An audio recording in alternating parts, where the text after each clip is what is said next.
Alors comme il fait gris, je me suis dit qu'on pourrait peut-être parler de la couleur, en particulier de l'évolution possible du rôle de la couleur dans la communication des marques et dans le marketing des marques. J'ai le sentiment que jusqu'à assez récemment, entre deux occurrences du même produit, c'est-à-dire quand on choisit entre deux voitures, entre deux téléphones portables, il y a deux couleurs différentes qui, jusqu'à assez récemment, n'engageaient que le goût personnel.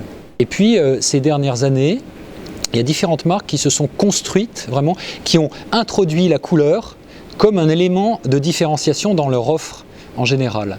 C'est le cas d'Uniqlo, c'est le cas de marques produits comme la DS3, comme la Fiat 500, où là on sent que la couleur joue un rôle beaucoup plus prépondérant. La palette des couleurs possibles est très très grande et la couleur dit le produit. C'est-à-dire que la couleur donne une signification supplémentaire au produit. Et on peut penser que dans ce cas-là, c'est la couleur qui drive le choix. Alors, il y a certainement un lien avec l'époque. C'est-à-dire que la couleur aujourd'hui prend une valeur supplémentaire parce qu'elle permet d'une certaine manière d'apporter une touche d'optimisme dans un climat lourd et plombé.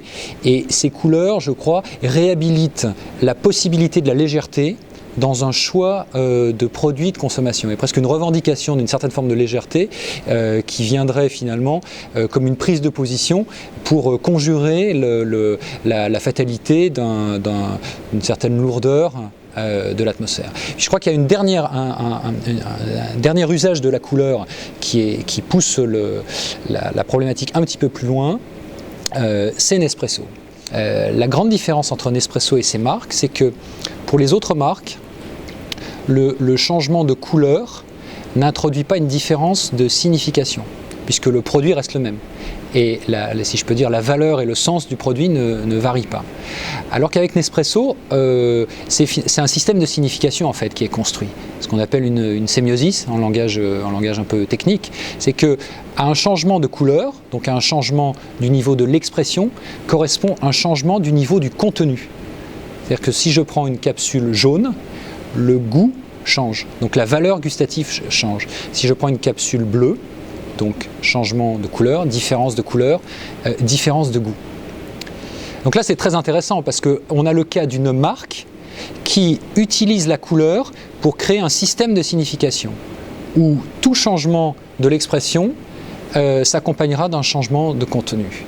Et je crois que là ça signale un niveau de maturité très très grand chez cette marque et la captation de ce qui peut être perçu simplement comme un élément esthétique pour en faire un véritable système de signification.